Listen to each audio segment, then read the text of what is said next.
Você já deve ter ouvido falar que a obesidade piora a artrose dos joelhos. E aí você deve ter pensado, claro, o obeso tem que carregar mais peso e acaba sobrecarregando o joelho. Mas na verdade a relação entre a obesidade ou o simples sobrepeso e a artrose de joelhos e quadris vai muito além do peso em si, tá? Então se você quiser saber qual que é a relação entre as células de gordura, a obesidade, o sobrepeso e a artrose do joelho, presta atenção nesse vídeo que é sobre isso que eu vou falar.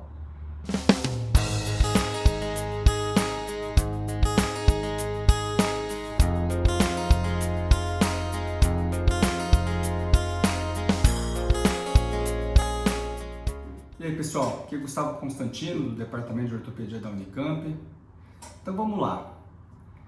Artrose ou osteoartrite, então a gente já sabe, além das alterações degenerativas, do desgaste, tem muita inflamação nessa doença, né? E vários fatores levam ou causam inflamação nas articulações. Alguns fatores são sistêmicos, ou seja, inflamação no sistema, no corpo como um todo, causando problemas em vários locais do corpo, entre eles nas nossas juntas, nas nossas articulações. Então a gente sabe hoje que existem várias doenças ou problemas que geram inflamação no corpo todo. Então a gente sabe, por exemplo, que a pressão alta gera inflamação, que o colesterol alto gera inflamação, que o diabetes gera inflamação e que a obesidade gera inflamação. Inclusive essas 4 últimas doenças que eu falei, elas formam o que a gente chama de síndrome metabólica, na qual evidências mostram que inclusive a artrose ou a osteoartrite está inserida, seria o 5º elemento aí dessa síndrome metabólica. Por que é uma síndrome metabólica? Porque são 4 coisas que costumam caminhar juntas, sendo que uma é causa e consequência da outra. Então quem tem mais pressão alta tem mais diabetes, quem tem mais diabetes tem mais obesidade, quem tem mais obesidade tem mais diabetes e vice-versa. Então elas têm uma relação entre causa e efeito aí, umas com as outras, e a artrose ou a osteoartrite ela entra nesse bolo aí. Então eu acabei de apresentar para vocês a informação que a obesidade gera inflamação e a inflamação causada pela obesidade que vai atacar nossas juntas e causar dor e inchaço. Então, de que maneira a obesidade gera inflamação? Por uma série de mecanismos. Um deles é que a célula de gordura ela é produtora de enzimas inflamatórias que a gente chama de adipocinas, né? Enzimas derivadas do tecido adiposo, da gordura, por exemplo, a leptina, etc. Então, a presença da célula de gordura começa a gerar substâncias que vão inflamar o corpo. Inflamam, por exemplo, os vasos sanguíneos, causando vasoconstrição, o que aumenta a pressão. Inflama, por exemplo, o intestino. Outra coisa, quem é obeso tem uma tendência a se alimentar mal, com muitos açúcares, muita gordura. Isso acaba gerando um desbalanço intestinal, que a gente chama de disbiose, uma alteração nas nossas bactérias intestinais, na nossa microbiota, e isso também acarreta inflamação no corpo. Uma informação que comprova isso é o fato de que quem é obeso tem mais artrose de mãos. Então eu não carrego o meu peso na minha mão, mas se eu sou obeso eu tenho mais artrose de mãos. Por quê? Porque eu tenho inflamação no corpo e até minhas mãos estão inflamadas e começam a doer, ter artrose e ter inchaço, esse tipo de coisa. Então, o fato da gente emagrecer não é só pelo peso, tampouco por estética. Realmente a presença da gordura no corpo causa vários malefícios para a gente, entre eles a artrose, mas também, então, como eu já disse, aumenta a pressão, pode dar problemas cardíacos, pode aumentar meu colesterol, pode piorar um diabetes ou causar um diabetes. Então é interessante a gente emagrecer.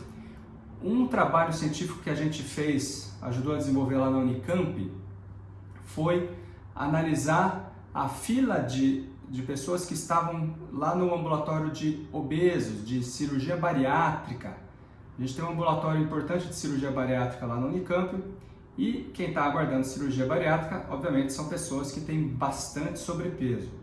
Então nós fomos analisar essas pessoas e ver se realmente tudo isso que eu falei faz sentido se elas têm mais artrose. Então nós achamos, nesse estudo, nós analisamos aí mais de 140 pacientes e aplicamos questionários para ver se essas pessoas tinham artrose de joelho ou não, e de quadril. Detalhe, esses 141 pacientes não estavam ali por doença no joelho ou no quadril. Eles estavam ali para fazer cirurgia bariátrica. E o que nós encontramos? Mais de 70% deles tinha dores ou nas costas ou nos joelhos, tá? Um número altíssimo. E aplicando questionários e radiografias, nós identificamos que 60% desses pacientes tinham já artrose de joelhos e 40% deles tinham artrose de quadris. E pasmem, a idade média deles era de 40 anos apenas. Então, a gente sabe que existem altas taxas de artrose entre os pacientes mais idosos, com 70, 80 anos. Pacientes com 40 anos raramente têm artrose. Então, nesses pacientes muito obesos que estavam ali na fila da bariátrica, 60% deles já tinham artrose de joelhos e 40% deles já tinham artrose de quadril. Olha que número importante, que número grave. Então, é mais uma evidência aí do quanto o sobrepeso ou obesidade faz mal para as nossas articulações. Então a gente precisa emagrecer e, de novo, não é por uma questão estética. A gente precisa emagrecer ou manter-se magro para a gente manter saúde e principalmente para a gente manter saúde articular. Ah, mas como é que eu vou emagrecer se eu vou fazer exercício, eu vou machucar ainda mais minha articulação? Não. Então hoje a gente sabe pela literatura que a melhor forma de emagrecer é através de dieta e atividade física. Então só dieta não adianta, só atividade física também não adianta. A combinação da dieta e da atividade física é a melhor estratégia para a gente emagrecer. Os exercícios têm que ser de baixo impacto, principalmente se você estiver muito acima do peso. Então, bicicleta ergométrica é o melhor exercício, academia.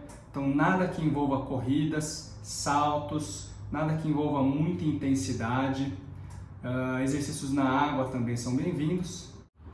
O ideal é ter uma alta frequência, ativar o nosso metabolismo, fazer exercício todo dia. Se a gente tiver meia hora de manhã e meia hora de tarde, melhor ainda. Ativar o nosso metabolismo em 2 períodos distintos do dia. Então o ideal é fazer um exercício moderado, um pouquinho de exercício todo dia. Exercício sem impacto, como bicicleta, como exercícios na água.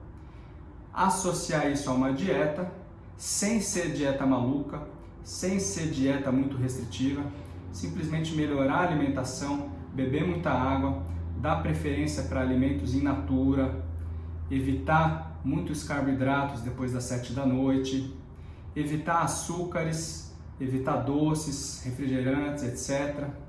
E assim a gente consegue então melhorar o peso, diminuir a gordura corpórea, melhorando também a nossa saúde e a nossa saúde das articulações. Ok? Espero que tenham gostado do conteúdo. Se quiserem mais conteúdos desse tipo, inscreva-se no canal e ative o sininho para notificações. Grande abraço!